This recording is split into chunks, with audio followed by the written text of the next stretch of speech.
Hello, everybody. Welcome to another episode of Finding Brave. Kathy Caprino here. I want to tell you, I I think you're in for the biggest treat you've had all maybe week, year, month, whatever, decade with our guest today, the amazing Howard Behar. Howard, I can't thank you enough for making time to join me. I'm so thrilled to have you. You must be talking about some other Howard. Amazing. No, man, you. And people, I want to tell you this. I was just telling Howard after, I don't think I would have known this 20 years ago when I wasn't really intersecting with anybody inspiring, frankly, including my bosses. But now after interviewing, it's probably, I don't know, 500 people over the years. I'm no longer as jazzed or nervous or inspired to speak with someone about what they've done. It's more about who they are, and not just who they are on TV or who they are in this one, it's who they are every day, the work that it takes to be that person. And to me, Howard Behar is that. So that's why I'm kind of nervous to talk to you, Howard, but Yeah, well, you'll yeah, walk me through it. yeah, I think you'll be just fine. I'm not worried. You sweet thing. All right, everyone, let me tell you about Howard if you don't already know. Howard Behar's career in business spans over 50 years in all in consumer-oriented businesses covering several industries. He retired from Starbucks Coffee after 21 years, where he led both the domestic business as president of North America and was the founding president of Starbucks International. During his tenure, you've heard this a million times, Howard. Good grief. You're so bored to hear it. During his tenure, he participated in the growth of the company from 28 stores to 15,000 stores spanning 5 continents. He served on the Starbucks board of directors for 12 years before retiring. Howard is also the author of the classic book, It's Not About the Coffee. I mean, I think millions of us have heard of this book, A Guide to Leading by Putting People First, and The Magic Cup, a parable about the power of personal values. And Howard now travels the world speaking to leaders, organizations, and students. And you're a mentor as well. I've met so many people who say you're their mentor. You're an incredibly busy man. So what I'd love to do, Howard, is jump in to the concept of servant leadership. And we were talking for a second before this that this is what I see as a career coach, as a leadership coach. We read about servant leadership. I think we grasp what it's supposed to be, but I think we don't really understand how to be it. Can you talk to us about what you think servant leadership is? Why, you've obviously had tremendous success in every possible way. And I'm guessing it's because of your values and how you put people first. But can you tell us, what do we do? What do we do differently? How did you do it? Well,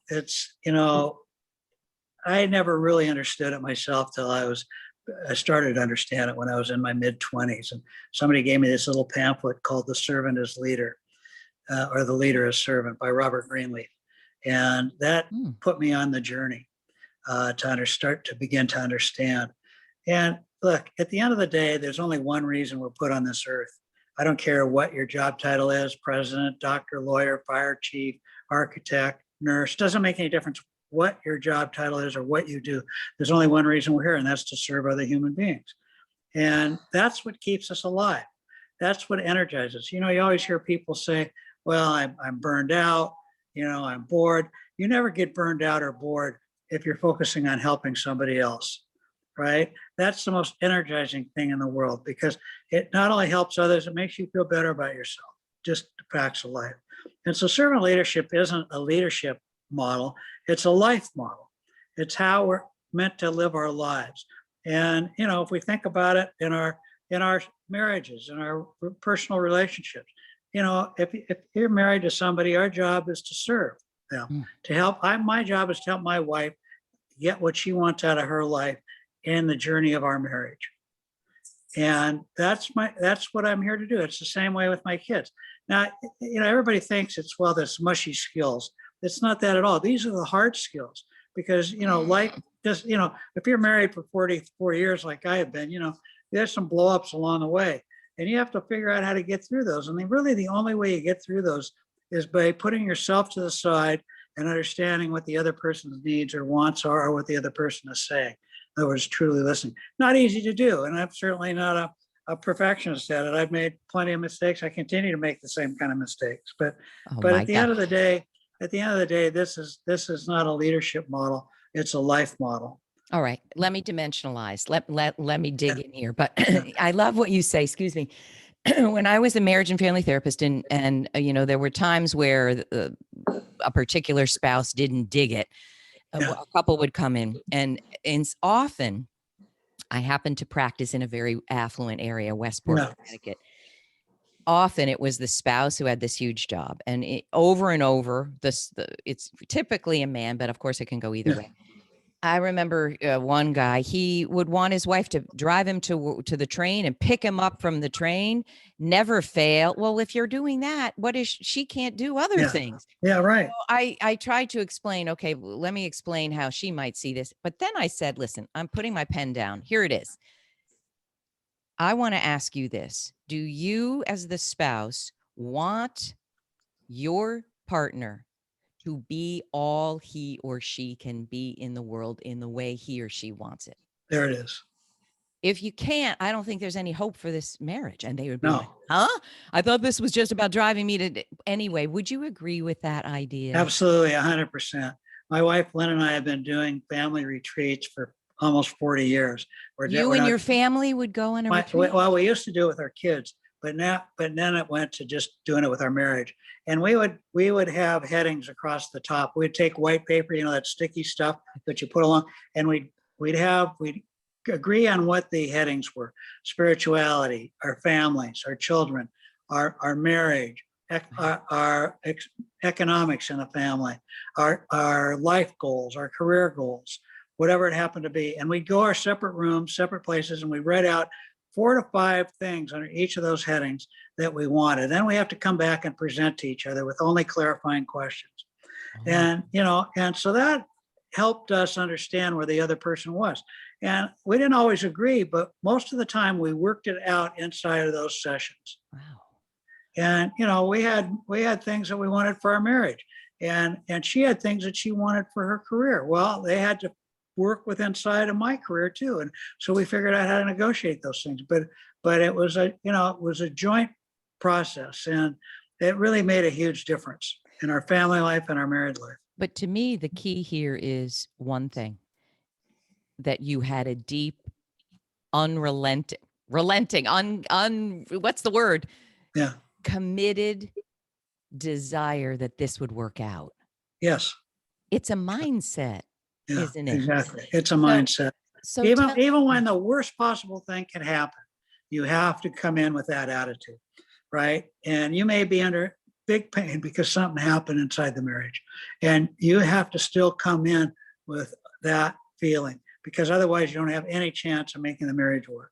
Oh, that's so true. Now let's go to being a leader. I was just telling my 23-year-old son, it's fun to be a career coach when your kids are Yeah, young and they're learning yeah, and they're asking yeah, you all sorts of things. Then yeah, they're like, ah, shut up. No, they won't ever do that, I'm sure. But I was talking about, he said, you're speaking to Mr. Behar and servant leadership. Tell me more. He said, yeah, 23. yeah. And I said that I think that some of the people he's working with are true servant leaders. But this is what I'd love to know, Howard. You've mentored a lot of people, a lot of probably CEOs have come to you or senior leaders. What do you think is the one thing you see in their personality, in their values, that's going to keep them from servant leadership? Lack of empathy. Lack of Do empathy. you see Uh, narcissism? You know, Narcissism is you see a lot. You see narcissism. It's all right. about them. That's They're it. about me, not we. And you see it all the time. And And how do you work with that? What if you had a audience here of 1,000 people? I mean, when I think of my 18 years in corporate life, Howard, yeah, I was struggling so hard, feeling misunderstood, feeling not valued. I don't think I was a great leader. I was suffering. And so if you were talking to me, that 40-year-old that had 2 little children, that felt I was in a toxic environment with narcissistic bosses and toxic colleagues, and I didn't find meaning in my work, but yet I wanted to be a better leader, I think it would have been, my cup wasn't full. My cup was empty. And I think it's very hard to think of others when your cup is empty. Does this make sense? Yeah, I understand. It's the challenge. It's the challenge of life, right? I always came back and I focused on their families Their and them and their family. families. I wanted to know who they were at home. I wanted to know, I used to ask a question. I said, what does your wife love about you? What does she not like about you? What do your kids respect in you? What don't they respect in you? How would Right? you have this conversation? I Like would just in a come right at group it. or No, just no, no, privately? individual to individual. And because I always felt What that a you go question. there first. I want to know who the person is. Because I'm not really curious about what their wife thinks of them. I want to know what they think their wife thinks of them, because it tells me a lot A about them. therapist. It's a Yeah, well, therapist it is. question. That's exactly what it is. That's exactly what it is. It's therapy. And, My God, and Howard. because that's where you got to go, because this is all personal stuff. This isn't about business, right? When you have people that are narcissists in the work world, most of the time they're narcissists when they go home. Not always, but and the ones that are different at home than they are at work always concern me the most. Because I'm looking for I always say, look, when you get up in the morning, you put on your hat. That is the hat that you should wear your whole day. I don't care where you are, who you're talking with. That's the hat you wear. And if you were wearing different hats throughout your day, you're not going to have a very fulfilling life. And you see Wow. that all the time. People that go to work at Starbucks and say, I got to put the Starbucks hat on. They better really think about whether Starbucks is the right place for them. And by that they mean I've got to put my values out there. I've got to be, supporting of the customer. I got to kind of pretend. Is that what they Well, mean? pretend, or I have to be something other than who I am. Wow. And if you have to do that at home or in work, you're in the wrong place in either of those places. And you either have to come to the point where you're going to really adjust your values, which is not easy to do but doable. Or you have to find another place or another partner. Can I ask you some other Yeah. leadership questions? I was talking to my 26-year-old daughter, and we were talking about, I'm 60, she's 26, right? I said that in my generation, and particularly with a Greek mom and an Italian dad, you didn't disrespect them. No. And for mom, you didn't challenge. You didn't say, I don't agree. Okay. That didn't work so well for me. I grew up not being able to speak, Yeah. But if you did challenge, you picked your words very carefully, right? And I believe that's a generational theme for It's a people. generational thing. So one thing I want to ask you, not for us to sound like Methuselah, but do you see that other generations, the idea of putting people first over you, is that a generational thing that comes with more difficulty for young Yeah. people? No, I don't see that. I think that it depends on the person, but I think today's world, there's more of thinking about other people first. There's a lot more inside organizations today. Young people want to be part of something that's bigger than themselves, right? Right. They want to feel good about what they're doing. They don't want to just be doing stuff. And you see that everywhere. Yeah, that's where you see some of the biggest companies in the world, the pushback from inside the company. And you see people speaking up, and the companies don't know what to do with it. Right. Instead of just dealing with it and saying, we hear Instead you. of listening Yeah, and doing listening something about and it. saying, I hear what you're saying, right? And we don't believe we should make that adjustment, and here's why. Or what you just said is a good idea. Let us see if we can work together to make the change. It's okay to disagree, right? As long as it's done with respect and dignity. And you could say to somebody, our values just don't match. Wow. They don't match. So, and that can be from somebody, an employee side. My values just don't match with the organization. And I need to find a place where my values do match. Or the organization says to the employee, our values just don't match. and you talk about it. It's not you just saying our values don't match. Conversation is much deeper than that, but that needs to be talked about. That's what makes organizations work, makes families work, because when values match, trust gets built. And when trust gets built, then organizations work. Without trust, organizations do not work. They don't work in families, they don't work at work. So, it's this whole servant leadership. These are the hard things to learn in life. They're not soft, they're not easy. And because it's not, if No. you're a servant leader, you still have expectations of yourself and those that you're working with, or in your family. We have expectations. I have expectations of my spouse, my wife, Lynn, and she has expectations of me. And we each have to live up to those expectations as long as we've talked about it. But it's the hard work, because it's the it's work the hard of work. being a better human. Yeah. Yeah. It's not how do I speak to my my team or write Yeah. this email. It's Yeah. wow, I can even see in myself, I'm not being the person. That was the hardest thing for me, when I really could feel I wasn't being the manager and leader I Yeah. dreamt to be. It's Yeah, that you sickening. wanted to be. Yeah, it hurts, and you go home and you're in pain and you're trying to figure out what to do. I always say you got to be willing to bet your job every day and living up to What your does that mean? values. You have to be able to say, well, first of all, you got to have some money in the bank, right? Because you got to be able to walk away if you need to. But if you're living in conflict with your values in the workplace, you're going to have an unhappy life. If you got a boss that cheats and lies to make numbers, right, you're not going to feel very good about yourself. Or if you do, you better watch out, because the day of reckoning is coming. And so it's living up to what your values are in all aspects of your life. At the end of the day, servant leadership, like I said before, is really about helping others achieve what they want in their lives, in the journey of helping you and your organization achieve what it wants. But it always has to be, I give before I get. I give trust before I get trust. I love before I get love. Can we talk about love? Sure. You've actually said you have to love your You have to love your people. Absolutely. Can you Not in the tell same us way. what that means? Yeah, it's not, I don't love the person I'm working with the same way I love my children or my wife. It's not, but it's the love I have because they're a human being and they are worthy of love. They're worthy of caring. And it's that respect that I have because they're alive.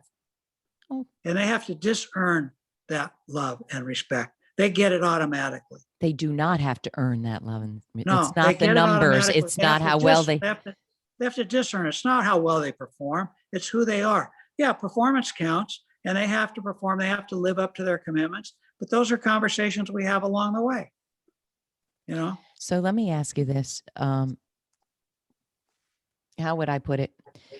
I really believe, all right, let me just state this. I've done some spiritual stuff. I've done a webinar on spirituality and business, and somebody wrote, I never would have thought someone, Kathy, at your level would something like be brave enough to talk about spirituality. Well, I'm going to be honest. The whole thing is a spiritual endeavor. I don't mean religious. I don't mean religious. It's not religious. I mean, it's of our soul. If it's of our spirit. Yeah. But to me, what you're talking about is a spiritual thing. Would you agree with that? I agree totally. It is a spiritual Label thing. it that? Yeah. Yeah, I talk about it like that. That's always a tough area.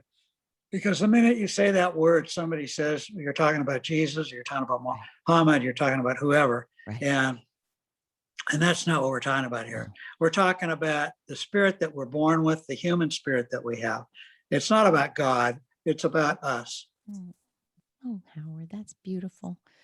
And you said you ask people, what does your wife love about you, et cetera. You talk about who they are and what their life is. I remember in my worst 2 years, no one asked a question about my life. No one. Yeah, I know. And I thought, what's happening here? And I think it's just isolation and disconnection of toxicity. But let me dimensionalize a little more. You're working with 1,000 people listening to this, and they're all struggling. They want to be what you're talking about, but they know they're falling short. What are the kinds of things you tell the mentees you have about, all right, Fred or Sally, here's what's got to change? What do you tell them? Well, I usually don't tell them what has to change. I usually ask them, tell me your top 3 core values and how those values inform the actions and the decisions you make in your life. I'm really looking for the top 10 values because I can't tell them what their values are. All I can do is ask them. If they haven't done this work, then the first thing I say to them, here's if you want some advice from me, permission to coach, and I say, you need to go home over the next 3 to 6 months and work on your 8 to 10 core values. These are the things that drive your life. These are the things that doesn't mean there aren't other words or other values that inform your decisions in your life or form your life or shape you. But these are the 8 to 10 that are just core to you. My first core value is honesty. It's an absolute core value to me. And I have to live by that. And when I tell that white lie, which I do now and then, I really think about it. Yeah. It just doesn't come flowing out of my mouth or whatever. And so then once they've done that, then we can have a conversation. Have you ever had someone come back with values that you think, oh, you're going to suffer? Like, I want to be the top. I want to sell 1 million books. That's what I value. Well, that's not a core value, but that's a goal. metric. There's nothing wrong with having goals. The question I would ask you is, how do you want to achieve that goal? On the backs of people or with people? Honestly or dishonestly? Right. So this is a lesson in leadership. Yeah. I'm guessing we all know terrible leaders, damaging, toxic leaders. Absolutely. Everyone listening, half of you have one as a boss. Yeah. If you had that person in your office, I don't believe that they're aware of the damage that they're doing. And they might give you values that they believe they hold true, but they don't enact them. They don't practice them. Is that true? Like, nobody's going to say, my value is to be a horrible, demeaning person that ruins lives. No, I've never met any. I've met some people that are like that, but I've never met anybody that wants to be like that. So let's talk about that group, because this is who I want to talk to. I want mediation here. I want change for people, breakthrough. Well, so let's say that I'm reporting to somebody that says, here's who I am. I'm a caring person. I love people, and all those things, but all their actions point in a different direction. Yes. Then it's time to have a conversation. And that conversation goes something like this. John, we've been working together for a long time, and I go home every night and, I don't feel good about myself. And I want to talk to you about that. And here's what's going on with me. What I feel is that, you have always said that you really care about people, but I never feel like you care about me. Is there something I'm missing here? Right now, like I said, you got to be willing to bet your job. You might get a boss that says, well, you're right. I don't care about you. You're out of here, but you better to know that right now than to just go on living this other kind of life where you're just having to suck it in and you just have so much pain and you hate where you are. You got to be willing to have that conversation, and you got to do it in a loving way, a non-judgmental way. It's not you versus them. It's how you're feeling about it. And can you help me understand why you do what you do? All right. I got a career coach comment. I did that, Howard, to a raging narcissist. Yeah. And then he said goodbye. He didn't, but I was laid off with 100 people after 9/11, and there were other reasons for it. But what I would say to people is, I think that part of this is also trusting yourself. Yeah. And when someone is damaging to you, the question is, do you want to spend your energy trying to rehabilitate them? Or is it best that you find another job? Yeah, right. It's best you find another job. I think so. I mean, and it's easy to say, and I understand how easy it is to say. I'm making a ton of money. I'm making a couple $100,000 a year, $100,000 a year. Right. And I got 3 kids and one of them's in college or whatever it happens to be. You don't just go do that. You're right. You don't, That's right. But you get yourself ready to do that. Beautiful. And you put the resources away. You do what you can do to get there. But if you stay there, you're going to have a miserable life. You're going to be one of those people at the end of the day that looks back on their life and their career and say, what the hell was I doing? You That's don't what want I that. did. You don't want to do that. You Well, don't we want to all do it waste to a some minute. extent. This is a But precious life. Don't yeah, waste it. yeah, you have value. And look, there's too many great places to work. That's the There are truth. wonderful places to work. There are more great places than not. There are more great bosses than not.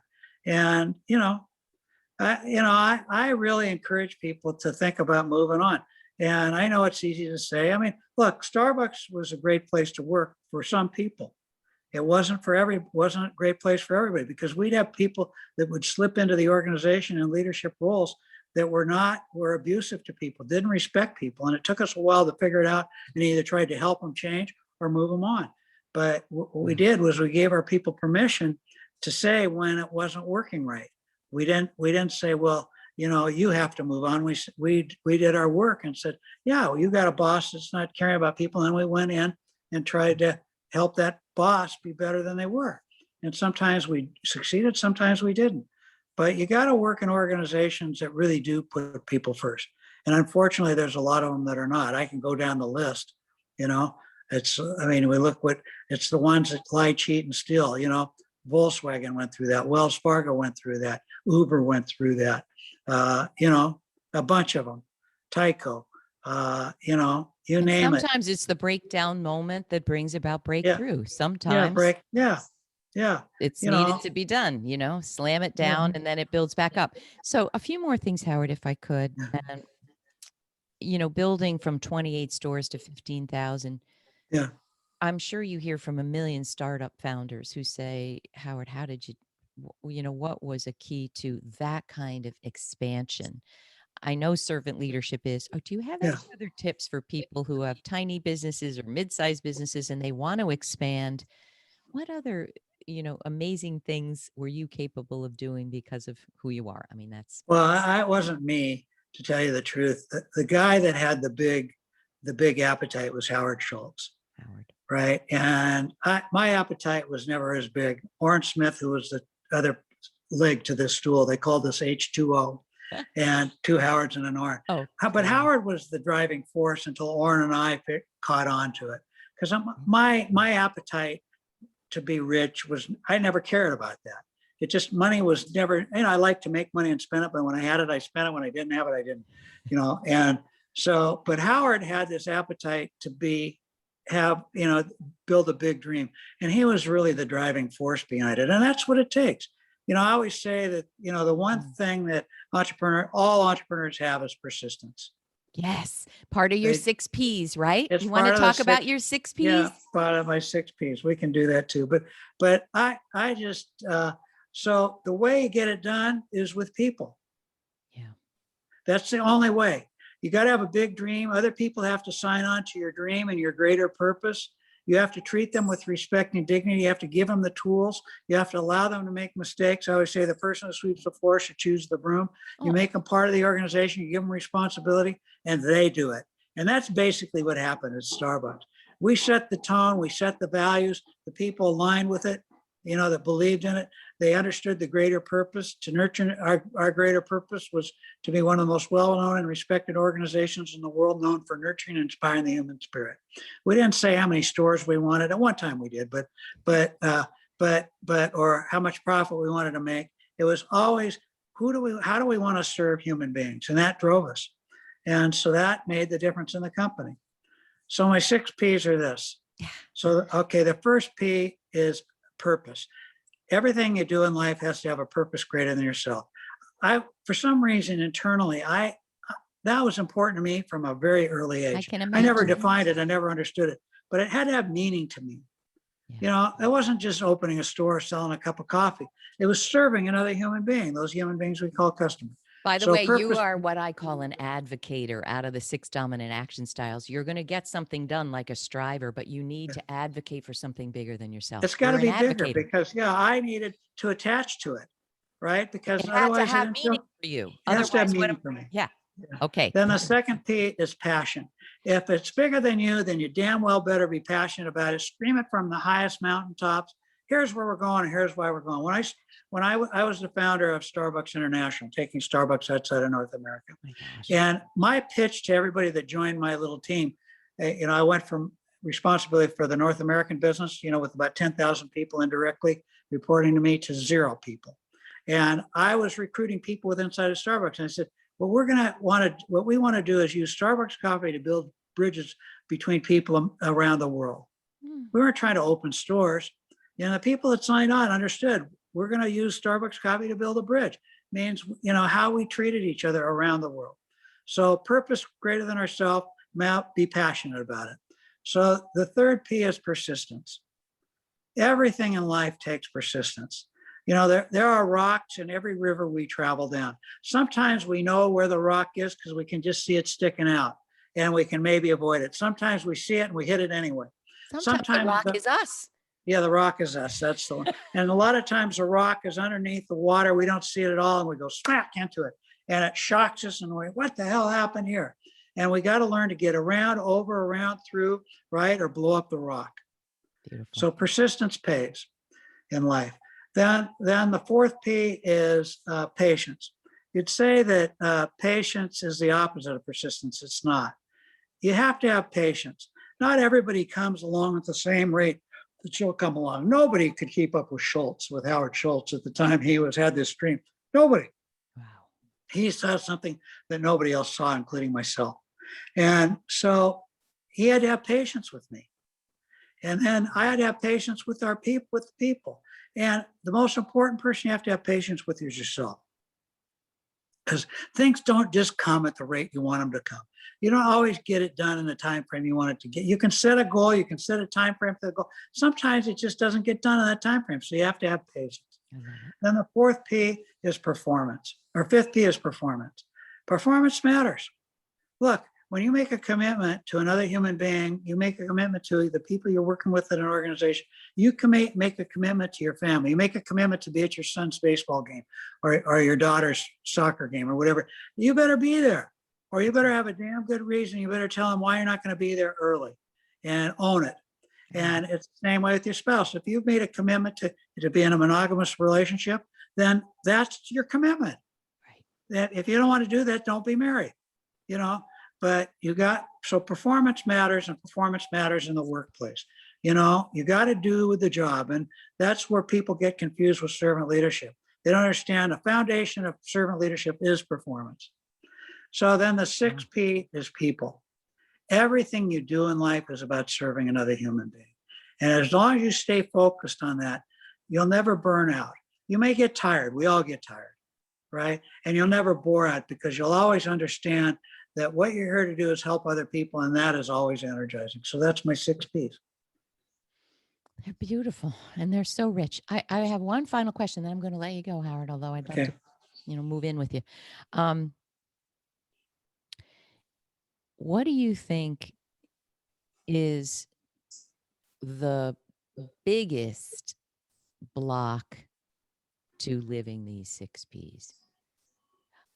Maybe another way to look at it is you are an embodiment of it. And I have a feeling your childhood, former therapist here, I believe we are what our childhood taught us to be. This is for another podcast. I'd love to hear about your childhood, but you've struggled with these, right? Yeah, absolutely. I struggle with all of them. We're not angelic beings I yet. still struggle with them. I'm 77 years old. I'm still struggling. It still takes me, I'm learning all the time. So the biggest block is, I have a quote in my office wall that, and this quote, if you don't know where you're going, any path will get you there. It's living life with intention, right? Living life with intention. And not living life with intention. That's the biggest block. If you live life with intention, then you figure out how to do these things or whatever the things are that matter to you. Your 6 P's, your 6 S's, whatever they are. Love it, Howard. There it is. I don't know. You make it so simple. And I do want to say Starbucks is one of my favorite places wherever I go. And everyone is that way. I have more conversations that are so juicy with baristas at Starbucks. They're so fascinating and they seem so interested in me. Yeah. Yeah, well, they're which makes supposed me to want be. to go back. Oh my God. I can't thank you enough. Now, Howard, I know you're talking all over the world, speaking for Yeah. organizations. What's next for you? What's the thing you want next You know, most? I want to live a fulfilling life.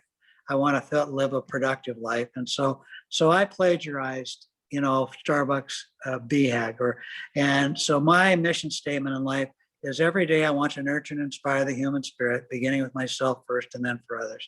That's how I live my life. And that I do that in many forms, many shapes and sizes. Sometimes it's just picking up a piece of paper off the street. Sometimes it's talking to people like you. Sometimes it's helping another human being with a problem they're having. Sometimes it's just cleaning the toilet, Playing with your grandchildren, who I Yeah, know playing with you my said were grandchildren, huge teachers for you. doing something with my wife. I mean, It's pretty it's the, simple, isn't it, Howard, the way you yeah, see it? yeah, it is. I love it. So where can we learn of you? Where can people hire you? Where do we go? Where to soak Well, up everything Howard Behar? I have a website, at HB at or howardbehar.com. You can look up there and you'll figure it out. If you want to get a hold of me, you'll figure it out. It's my email address is hb at howardbehar.com. You can email me. I'll always get back to everybody. And my Howard. cell phone is 206-972-7776. I And it got may Howard. take me a while, but I'll always get back to you. Oh, I'm so inspired just to be in community with you, just to even speak with you for 30 minutes. Thank you for who you are, Howard. Thanks, Kathy. Thanks for the opportunity. I It was appreciate a it. blast. All right, everybody, please let us know what you get from this. The 6 Ps. What is servant leadership? What's your block? Who's the rock? What's the rock in your river? Let us be of help to you. And Howard's giving you his information. You can see that just a half hour talk with Howard could be a life-changing experience. I hope you'll take him up on it. Not too many people calling you on your cell phone. Thank you again, Howard. I wish you all the best. And everyone have a wonderful, inspiring servant leadership week. And we will see you next time.